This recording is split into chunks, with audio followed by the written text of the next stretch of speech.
Les amis, Fabien Roussel qui va commenter évidemment le livre qui est sorti sur la France Insoumise, sur le fonctionnement de la France Insoumise. Moi, je vais vous dire un petit commentaire vite fait, les mecs, avant de mettre play sur la vidéo. Je ne comprends pas pourquoi ça en fait des caisses.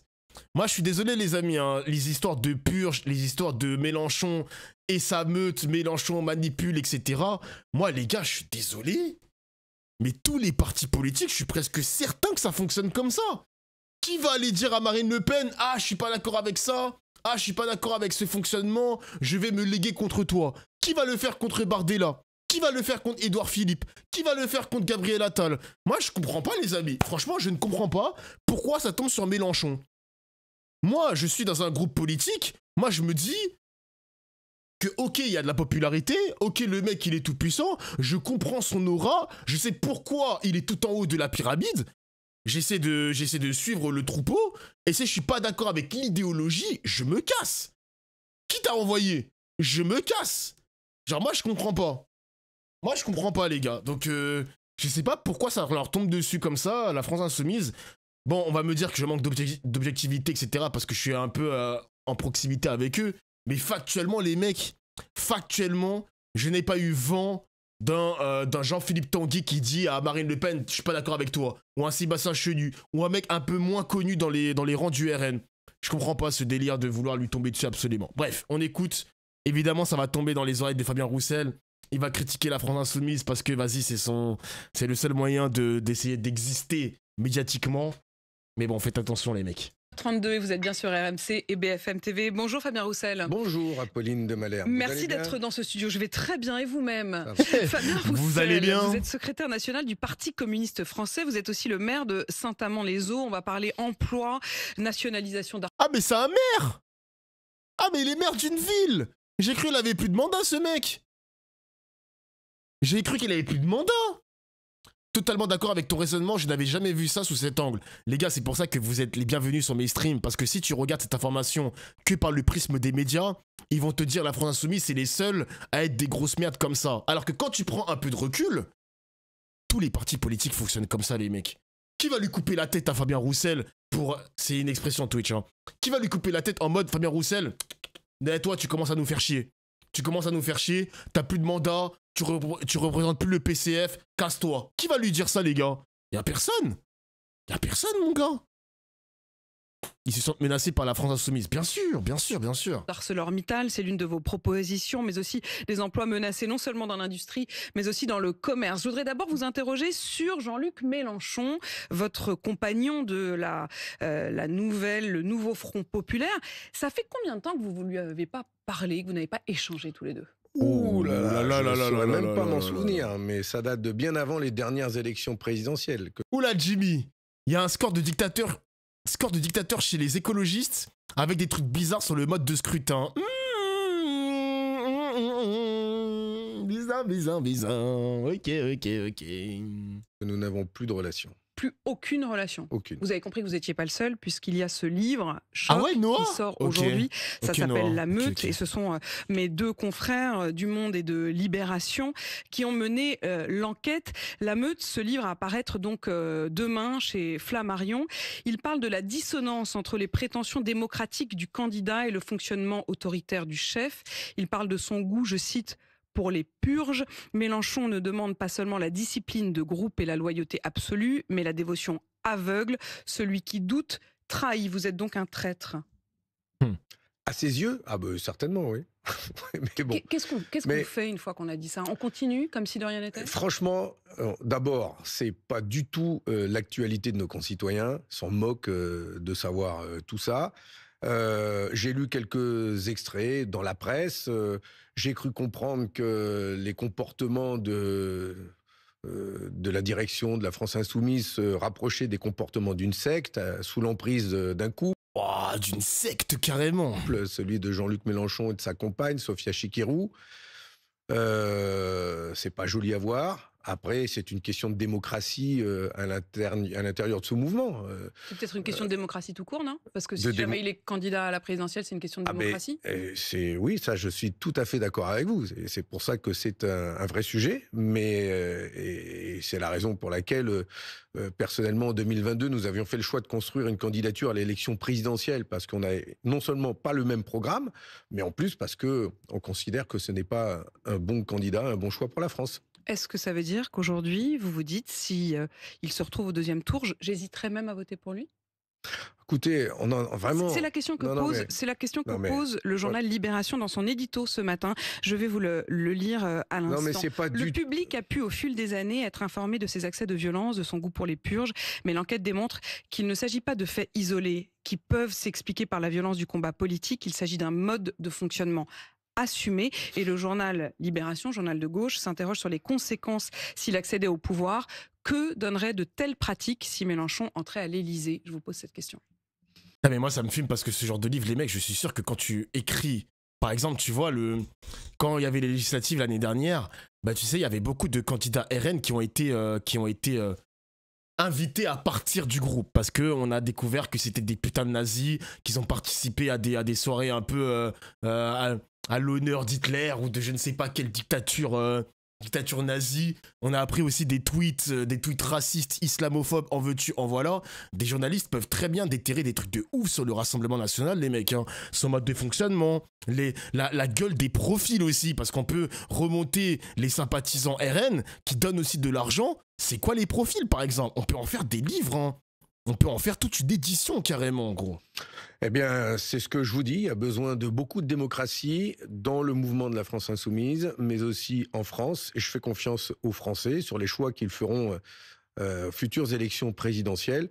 Et j'ai personnellement un gros doute sur le fait que Jean-Luc Mélenchon puisse accéder au second tour avec toutes ces révélations qui ont lieu. Et donc, en fait, vous espérez que ces révélations fassent en sorte que les gens ne votent pas pour lui, je fais confiance. Ou est-ce que vous vous dites il faut l'empêcher? Je fais confiance à la démocratie, aux électeurs, aux électrices, aux Français, à ceux qui votent justement pour avoir la lucidité de faire en sorte qu'au second tour de l'élection présidentielle, il y ait un candidat d'une gauche sincère, démocratique, républicaine, laïque, qui portera enfin les espoirs d'un vrai changement dont on a tellement besoin pour parler, pour réparer la France, parler de services publics, d'industrie, d'Arcelor. La raison pour laquelle je suis venu ici ce matin. On va y venir, vous inquiétez pas Fabien Roussel, mais c'est quand même extrêmement important. Vous-même, vous le dites, ça a quand même conditionné aussi vos choix pour l'élection de 2022. Ça pourrait à nouveau conditionner vos choix pour la prochaine. En gros, ça veut dire que si c'est Jean-Luc Mélenchon qui apparaît comme le candidat de la gauche, vous ferez en sorte qu'il y ait un autre candidat. Vous ne mettrez pas vos œufs dans le panier de Jean-Luc Mélenchon. Ça, c'est sûr. C'est sûr. T'as vu ça? Donc les gars, dites-vous, la messe est dite les mecs, hein. La messe est dite, c'est pas le premier qui le dit, et ce sera pas le dernier les gars. Donc ça veut dire qu'on aura au minimum 3 candidats. On aura au minimum 3 candidats les mecs, parce que ça m'étonnerait que l'offre politique de Glucksmann pourrait plaire aux écologistes, aux communistes, c'est impossible. Donc on va se retrouver au minimum avec 3 candidats à gauche les mecs, c'est foutu. Les gars, c'est foutu. Ils vont tous y aller. Ils vont tous y aller les gars. Les beaux communistes sont à LFI.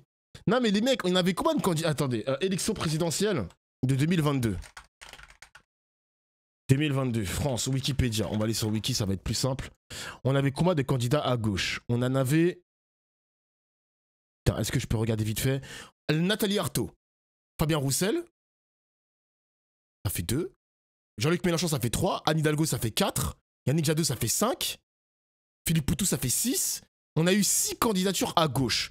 Même 3 candidatures, les mecs, c'est énorme. Je suis désolé, c'est beaucoup, les gars. C'est beaucoup. C'est foutu, les gars. C'est pas foutu, les gens. Après, encore une fois, la seule chose qu'il va falloir convaincre, ce sont les abstentionnistes, les mecs. Hein. Les mecs qui ne votent pas, qui ne se sont jamais intéressés par la politique, s'ils constatent, s'ils sont spectateurs de cette France qui bascule vers quelque chose de mauvais, peut-être qu'ils vont ouvrir les yeux. Peut-être qu'ils vont se dire, ok, je vais faire mon devoir de citoyen, je vais voter. Je sais que le vote ne sert à rien, mais au moins j'aurais fait mon devoir et j'aurais un petit espoir que la France devienne autre chose que la France de Macron, quoi. Ou la France hypothétique de Marine Le Pen. Donc, 3 candidatures, les mecs, hein. Ça m'étonnerait que des profils comme Roussel, se lègue, se range derrière Glucksmann. C'est impossible, les mecs. C'est impossible. C'est absolument impossible. Donc, on aura au minimum 3 candidats, voire peut-être plus. Ça, c'est sûr, oui. Oui, je pense que nous avons un projet. Donc là, perso, si Mélenchon se présente en 2027, je ne vote pas les filles. Les gars, si vous me dites ça, au moins, dites pas vous votez pour qui. Je vais pas vous juger, hein. Je vous jure, les gars, je ne vous jugerai pas. Dis-moi au moins, Choua 83, tu voterais pour qui à la place si Mélenchon se présente en 2027? Qui est différent. Il a décidé lui-même d'être déjà candidat à l'élection présidentielle, donc il a demandé son avis à personne. Et Asselineau, voilà, dont acte. Et c'est pour ça que je fais confiance à la démocratie, confiance à ceux que je croise régulièrement et qui m'interpellent et qui demandent justement à ce que l'on puisse incarner une autre gauche rassembleuse, populaire. Oh les gars, dites pas MDR, ne le jugez pas les mecs. Oh. Hey, les gars, c'est pas parce qu'un candidat fait 1% à chaque élection que c'est une perte de temps d'aller voter pour lui. Le mec, il vote pour ses idées. Respectez au moins le fait qu'il vote pour ses idées. Y a pas de question de vote utile ou je ne sais pas quoi, Il fait ce qu'il veut, mon gars. Hein. Il fait ce qu'il veut, hein. Après, les takes de Asselineau qui sont très border à la limite de... Enfin, je sais même pas si on peut dire à la limite, mais la dernière fois qu'on avait écouté Asselineau, oh, il avait des takes très xénophobes un peu quand même. Hein. Très xénophobes, genre... Moi, je sais pas, hein. Je me méfie du personnage un petit peu quand même. Je me méfie du personnage. Asselineau, il est contre toute immigration, même légale. Oui, on avait écouté. C'était sur sa chaîne YouTube en plus. Avec un vieux fond vert de merde. Ouverte, accueillante, qui répondent aux besoins de notre pays. Fabien Roussel, il est complotiste aussi. Nationaliser ArcelorMittal, est-ce que c'est vraiment la solution pour sauver les 600 emplois menacés? Bon, là, on est sur un autre sujet avec ArcelorMittal. Ouais, là, on est sur un autre sujet. Ok, je vais juste écouter, les amis, le lieu safe en France. Il n'y a pas de lieu safe. C'est quoi cette connerie, là? Ne se sont jamais autant développés. Mais il est quand même gonflé, monsieur Darmanin, ça vaut quoi, il est mort, de faire ce constat-là. Lui qui a été ministre de l'Intérieur, ministre du Budget, ministre depuis 8 ans maintenant, on se demande quel est son bilan. Enfin, c'est d'abord à lui de se remettre en cause quand même. Il est responsable de cette politique en tant que ministre du Budget. Qu'est-ce qu'il a fait? Pourquoi il n'a pas donné plus de moyens justement au ministre de l'Intérieur de l'époque pour pouvoir embaucher et former plus de policiers? Pourquoi il s'est pas rendu compte comme vous qu'il n'y avait pas de problème d'argent? Pourquoi? Les gars, vous trouvez que c'est un gros mot de dire, en tant que personnalité de gauche, en tant qu'homme de gauche, est-ce que c'est un gros mot de dire qu'il n'y a pas de lieu safe en France? Est-ce que c'est jouer le jeu de l'extrême droite de dire ça, les amis, ou pas? Parce que moi, je suis comme en 2022, hein, le même streamer que je suis, j'ai toujours dit que la question de la sécurité en France, il faut que ce sujet-là, doit être capté par la gauche. C'est pas un sujet exclusivement de droite. Il faut véritablement que la gauche s'empare du sujet, genre. Ça dépend de ce que tu sous-entends. Non, mais alors, c'est vrai que ça veut tout et rien dire, il n'y a pas de lieu safe en France. Par exemple, quand tu vois la multiplication des points de deal, la drogue, etc., commence à gangréner la France, bah, il y a un problème. Tu peux estimer qu'il n'y a pas de lieu safe par rapport à des guerres de territoire, à des fusillades, à des meurtres. Il y a des citoyens français qui n'ont rien demandé, qui se prennent des balles perdues. Oui, là, à ce moment-là, on peut faire un constat par rapport à ça, tu vois. C'est pas un gros mot, genre. C'est pas un gros mot que de dire que la France commence à dériver dans quelque chose de pourri, genre. Depuis le mandat d'Emmanuel Macron. Hugo Bernalicis, sur le streamer Hugo. Hugo, il a fait 10 000 pages sur la réforme du système judiciaire. Ils sont calés, la France insoumise. Bah tant mieux, tu vois. Moi, je pense que c'est pas un gros mot que la gauche de rupture s'empare du sujet de la sécurité en France, quoi. C'est tout. C'est toujours les mêmes qui dérangent Dofla. Attends, comment ça?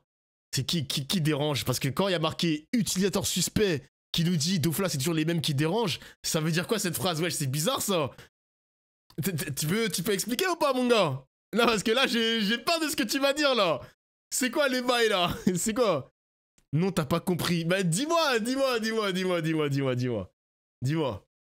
est-ce que tu te sens pas en sécurité? Tu te sens en danger de mort? Non, pas moi.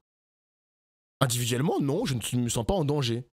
Mais par exemple, si tu poses ce genre de questions, à une femme de gauche, est-ce qu'elle estime être en sécurité en France, dans des lieux safe, pose-lui la question et on attend sa réponse. C'est pas un gros mot de dire qu'on est dans un pays qui commence à partir en couille. C'est pas un gros mot, genre. Il faut le dire. À tous les niveaux, genre. Pas avec Depardieu et Darmanin. Emma, femme, Corse, de Lyon, ou je ne sais pas quoi, en tout cas dans le sud. Elle le dit. Je suis une femme et non, nous ne sommes pas en sécurité. Cyberpétasse, waouh. Wesh, le pseudo de fou. Mais vous savez, l'argent, madame de Malherbe, le pseudo, quand frère. il faut reconstruire un pays, on sait le trouver, l'argent.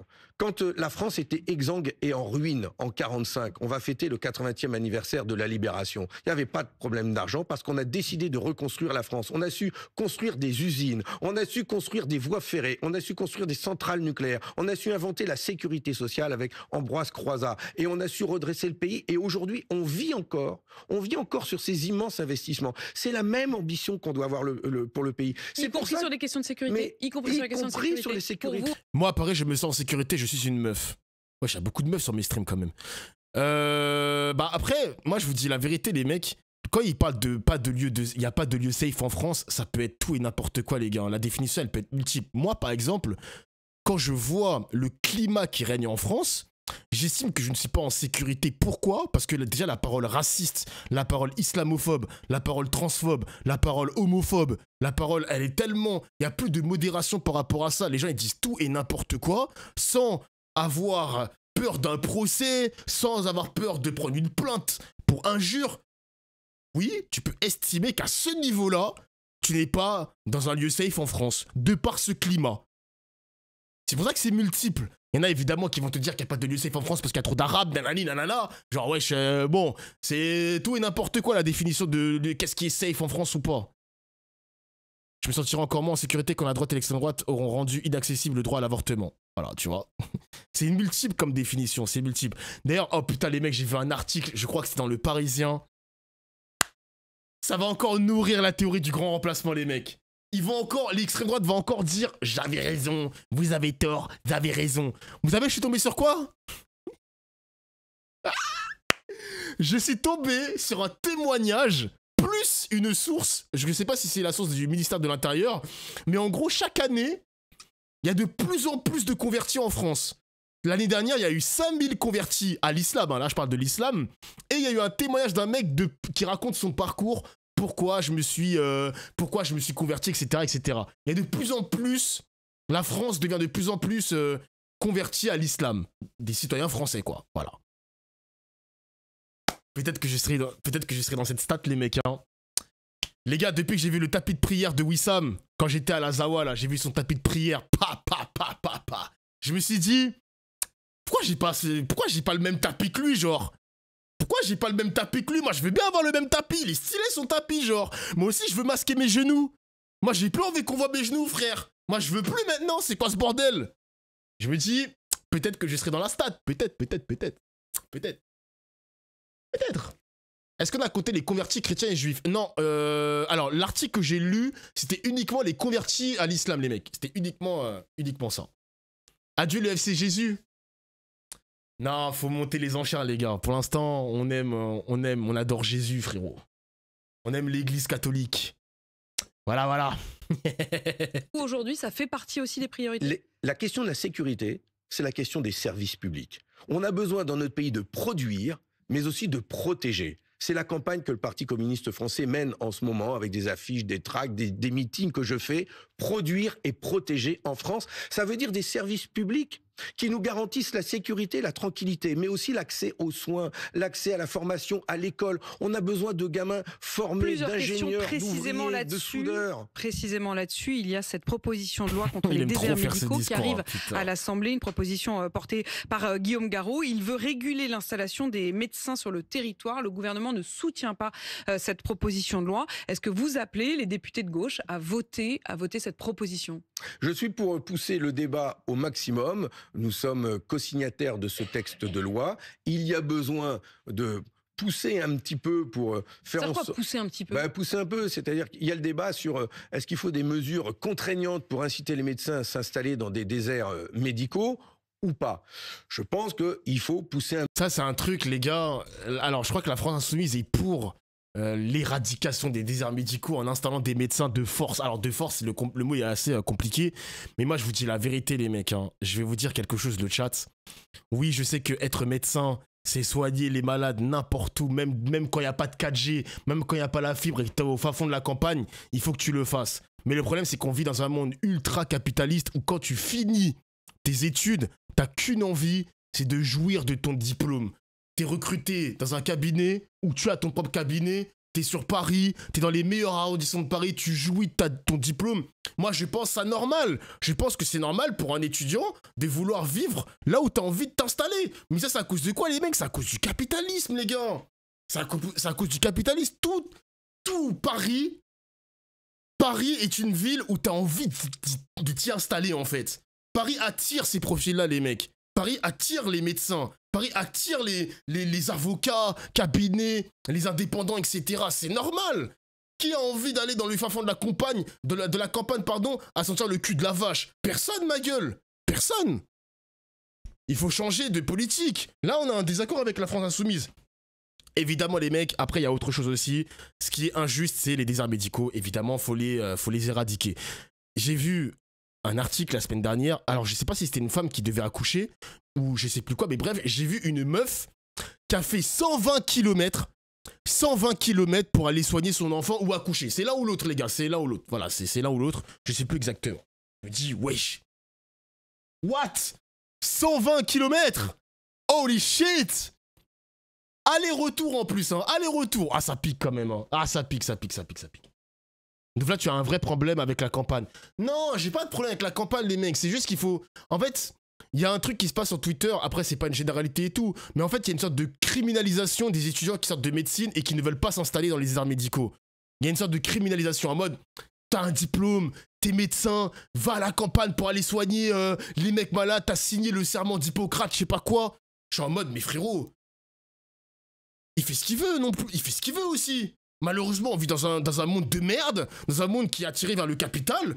Il fait ce qu'il veut de son diplôme, parce qu'il est nourri par ça, justement. On peut le déplorer, pas de problème, mais est-ce qu'il a le choix? Est-ce qu'il a le choix? Pourquoi c'est que Bernard Arnault qui peut profiter des meilleurs arrondissements de Paris, des meilleurs restaurants, etc. Pourquoi c'est Xavier Niel avec sa calvitie? Pourquoi c'est que les riches qui profitent et pas les jeunes diplômés? Moi, je comprends pas, gros. Moi, je comprends pas, laisse-les jouir aussi. On peut le déplorer, mais malheureusement, le monde est comme ça. Il est comme ça, le monde. On les envoie de force. Ah, bah, les gars... Moi, honnêtement, si je suis médecin, on me dit, frérot, tu vas aller à la campagne. Je vais être en mode, je te baise. À la limite, tu les obliges quelques années.